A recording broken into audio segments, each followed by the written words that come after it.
से रिलेटेड एक question point पढ़े थे कि डिटरमिनेंट्स में माइनर और कोफैक्टर्स क्या होते हैं, उनकी प्रॉपर्टी क्या है। माइनर मींस हिंदी में बोलते हैं उप सारणी और कोफैक्टर को सबखंडन बोलते हैं। ठीक है, तो हम मान लेते हैं कि हमारा एक डिटरमिनेंट दिया है, एक हमारा डिटरमिनेंट दिया है A11, A12, A13, A21, A22, A23 और A31, A32, A33। ये हमारा 3 क्रॉस 3 ऑर्डर का एक डिटरमिनेंट है। ठीक है बच्चों, तो यहाँ पर सबसे पहले हम माइनर्स की अगर बात करें तो हमारा क्या होगा। माइनस देखिए किसी भी एलिमेंट के रिस्पेक्ट में, किसी भी एलिमेंट के रिस्पेक्ट में माइनर्स क्या होते हैं, उस एलिमेंट के रो और कॉलम को डिलीट करते हैं, बाकी जो डिटरमिनेंट्स बचता है वही उसका माइनर कहलाता है, यानी उसी को उसका उप सारणी बोलते हैं। तो जैसे A11 माइनर्स को अगर हम सिंबल M11 से रिप्रेजेंट करें तो M11 से रिप्रेजेंट करें तो हमारा क्या हो जाएगा, M11 का मतलब A11 के रिस्पेक्ट में हम निकाल रहे हैं, तो ये हमारा क्या हो जाएगा, A11 फर्स्ट रो में है और फर्स्ट कॉलम में है, जिसको डिलीट करेंगे तो हमारा A12, A13, A22 और इसको डिलीट करना है ना, तो हमारा क्या हो जाएगा A22 और A23 और A32 और A33। ठीक है, ये हमारा आ गया माइनर। ठीक है, और बच्चों अगर इस माइनर, अब इसको हम अगर इसका डायगोनली मल्टीप्लाई करते हैं तो ये वैल्यू आती है, तो अगर उसको अब यहाँ पर अगर इसकी वैल्यू की बात करें तो क्या हो जाएगा A22 into A33 minus A32 into A23। ठीक है, ये हो गया। तो अब ध्यान दीजिएगा, अगर इसके हम कोफैक्टर की बात करें तो कोफैक्टर इसके क्या होंगे, A11, यही जो माइनर वैल्यू आया है इसको विद साइन ले। तो आपको पता है कि अगर हम साइन कन्वेंशन की बात करें डिटरमिनेंट में, तो साइन की बात करें तो हमको पता है, वैसे नॉर्मली बुकों में क्या लिखा रहता है, आई से कटर मतलब number of row number of column के टर्म में साइन का कन्वेंशन देता है, लेकिन वो थोड़ा सा कॉम्प्लिकेटेड है। आप नॉर्मली जान लो कि कोई भी डिटरमिनेंट का अगर आप साइन सीखना है तो आप प्लस साइन से स्टार्ट करते हैं और कॉन्सिक्यूटिव जो साइन होते हैं वो चेंज करते जाते हैं, मतलब दो सेम साइन आसपास नहीं होने चाहिए। यानी कि अगर हम प्लस से साइन स्टार्ट करें तो A11 के लिए हम प्लस साइन लेंगे, इसके बाद माइनस लेंगे, A12 के लिए, फिर A13 के लिए प्लस लेंगे, फिर यह प्लस है ये माइनस हो जाएगा, फिर प्लस फिर माइनस, माइनस है तो फिर प्लस, यहाँ माइनस यहाँ प्लस। तो आप यहाँ देखोगे अगर साइन की जो बात करें तो दो सेम साइन आपको नहीं मिलेंगी, मतलब उसके किसी भी साइन के आप लेफ्ट या राइट में या ऊपर या नीचे देखेंगे तो आपको अलग साइन ही मिलेगा। तो इस तरह से ये साइन कन्वेंशन है। तो अगर हम इस वैल्यू को साइन के साथ ले लें तो यही हमारा A11 होगा। तो हमारा A11 क्या आ जाएगा, तो पहला साइन प्लस है, हमारा A11 आ जाएगा यही A22 और इंटू A33 और माइनस A32 और इंटू A23। इसी तरह से बच्चों हम M12 लें, अगर M12 यानी कि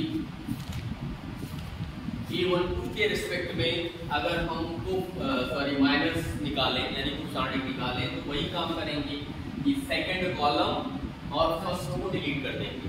तो हमारा बचेगा क्या, हमारा बचेगा A21, A23 और यहाँ पे A31 और यहाँ पे A33। ठीक है, और फिर यही अगली बार विद साइन लें तो साइन देखिए यहाँ पर आपका माइनस साइन दे रहा है, तो ये A12 की वैल्यू क्या आ जाएगी, इसी के साथ आप साइन माइनस कर लो, तो A21, A23 और A31 और A33। तो इस तरह से बच्चों हम अदर वैल्यूज को भी इसी तरह हम अदर माइनर्स और कोफैक्टर्स को आसानी से निकाल सकते हैं। तो ये इसी तरह से M13 की वैल्यू क्या आएगी, आपको अब थर्ड कॉलम और फर्स्ट रो को डिलीट करना होगा। तो हमारा क्या आ जाएगा, A21 और A22 और A31 और यहाँ पर A32, ठीक है। और फिर इम्प्लाई करता है इसके रिस्पेक्ट में जो कोफैक्टर आएगा वो A13, ये क्या आ जाएगा, थर्ड का साइन फिर से प्लस लिया जाएगा A13 का, यहाँ प्लस साइन के साथ यही सेम वैल्यू आ जाएगी, यानी कि A21 और A22, A31 और A32, ये हमारी वैल्यू आ गई, ठीक है। अब इसी तरह से बच्चों हम सेकेंड रो के एलिमेंट्स के रिस्पेक्ट में निकाल सकते हैं माइनर्स को, और उनके साइन रिस्पेक्टिव साइन चेंज कर लेंगे तो हमको कोफैक्टर मिल जाएगा। इसी तरह से थर्ड के रिस्पेक्ट में भी हम निकाल सकते हैं। तो इस तरह से हम उम्मीद करते हैं कि आप माइनर्स और कोफैक्टर्स कैसे निकाले जाते हैं किसी गिवन डिटरमिनेंट से, उसको आप लोग सीख चुके हैं। तो स्टूडेंट्स, अब हम लोग प्रॉपर्टी ऑफ कोफैक्टर्स यानी सहखंडक के जो प्रॉपर्टी है, गुण है, उसके बारे में जानेंगे। बहुत इंपॉर्टेंट प्रॉपर्टी कंटेन करता है। इसी प्रॉपर्टी का यूज करके ही हम किसी डिटरमिनेंट की डिटरमिनेंट वैल्यू को फाइंड भी करते हैं। तो ध्यान दीजिएगा, किसी भी डिटरमिनेंट के किसी भी एलिमेंट के करेस्पॉन्डिंग उसके कोफैक्टर से अगर मल्टीप्लाई करके हम सम कर लें तो ऐसी स्थिति में हमको उस डिटरमिनेंट की वैल्यू मिल जाती है, उस डिटरमिनेंट की वैल्यू मिल जाती है। जैसे ये वाला आपका जो डिटरमिनेंट यहाँ पर गिवन है 3x3 ऑर्डर का, इसके डिटरमिनेंट की वैल्यू आपकी, मान लीजिए मैंने फर्स्ट रो R1 के रेस्पेक्ट में अगर हम देखें तो फर्स्ट रो के रेस्पेक्ट में उसके करस्पॉन्डिंग कोफैक्टर्स A11 का करस्पॉन्डिंग कोफैक्टर कौन होगा, कैपिटल A11 जो सिंबॉलिक है यहाँ पे। A12 एलिमेंट्स के रेस्पेक्ट में आपका कैपिटल A12, मतलब यहाँ पर जो दोनों सेम होने चाहिए, ध्यान दीजिएगा। तो वो अगर इनका हम सिंप्लीफाई करके, मान लीजिए हमारा जो कोई क्वेश्चन देगा तो यहाँ पर न्यूमेरिक वैल्यू देगा, कोई डिजिट के फॉर्म में होगा, तो आसानी से उनको हम ऐड या सब्ट्रैक्ट कर सकते हैं और फिर ये एक सिंगल वैल्यू को अडॉप्ट करेगा। वही सिंगल वैल्यू डिजिटल वैल्यू ही हमारे डिटरमिनेंट की वैल्यू है। तो ये विथ रेस्पेक्ट टू R1 है, ये किसके रेस्पेक्ट में है, विथ रेस्पेक्ट टू R1 के एलिमेंट्स के रेस्पेक्ट में है, R1 एलिमेंट्स। क्योंकि आपको पता है जितने एलिमेंट्स होंगे उन सारे एलिमेंट्स के करस्पॉन्डिंग आपको एक कोफैक्टर एलिमेंट जरूर मिलेगा। इसी तरह से अगेन हम अगर डिटरमिनेंट की value with respect to R2 की बात करें तो यहाँ पर क्या हो जाएगा, A21, तो यहाँ भी A21 प्लस A22, यहाँ भी A22, इसका cofactor corresponding A22 plus A23, ये भी आपका A23, ये विद रिस्पेक्ट टू किसके है, R2 के रिस्पेक्ट में है एलिमेंट। और इसी तरह से थर्ड अगर आपका करें मान लीजिए R3 के रिस्पेक्ट में तो आपका A31 प्लस A32, यहाँ पे A32 और प्लस A33 और तो इससे भी हमारा विथ रेस्पेक्ट टू R3 आएगा। इतने तरीके से हम इसका क्या निकाल सकते हैं, डिटरमिनेंट्स निकाल सकते हैं। फिलहाल हम केवल रो ही नहीं कॉलम के रेस्पेक्ट में ही ऐसे कर सकते हैं, ठीक है स्टूडेंट। अब लेकिन एक दूसरी इंपॉर्टेंट बात जानने की जरूरत है कि अगर हम किसी भी रो के एलिमेंट्स का जो प्रोडक्ट ले रहे हैं वो किसी अनदर रो के एलिमेंट्स के करस्पॉन्डिंग कोफैक्टर से करेंगे तब हमेशा रिजल्ट हमारा 0 आ जाएगा। ध्यान दीजिए, जैसे मैंने कहा यहाँ दोनों सेम होने चाहिए, अगर सेम नहीं है तो डेड श्योर है कि उसका जो सम प्रोडक्ट का सम आएगा वो 0 हो जाएगा। तो मान लीजिए अगर आप जैसे यहाँ ध्यान दीजिएगा, यहाँ पर ये फर्स्ट है आपका फर्स्ट प्रॉपर्टी। सेकंड प्रॉपर्टी है कि अगर मान लीजिए हमने A11 फर्स्ट रो के एलिमेंट्स का सेकंड रो के एलिमेंट्स के करस्पॉन्डिंग कोफैक्टर से प्रोडक्ट लिया तो उसका सम हमेशा 0 आएगा, चाहे सेकंड से ले चाहे थर्ड से ले। फर्स्ट का केवल फर्स्ट के करस्पॉन्डिंग लेंगे तभी न कोई वैल्यू देगा वो, अदरवाइज वो 0 ही आएगा, ये सर्टेन है।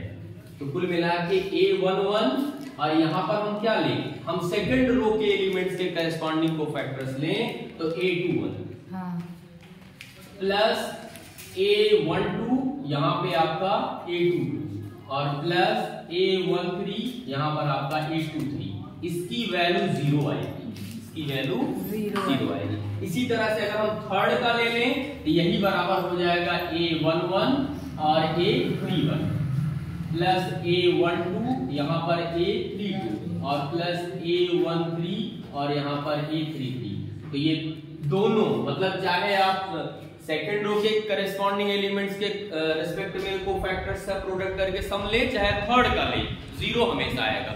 अगर हम फर्स्ट रो के रिस्पेक्ट में ले रहे हैं केवल और केवल फर्स्ट रो के एलिमेंट्स के करस्पॉन्डिंग जो कोफैक्टर्स आएंगे उनके प्रोडक्ट का वैल्यू वो 0 भी हो सकता है, नॉन 0 भी हो सकता है।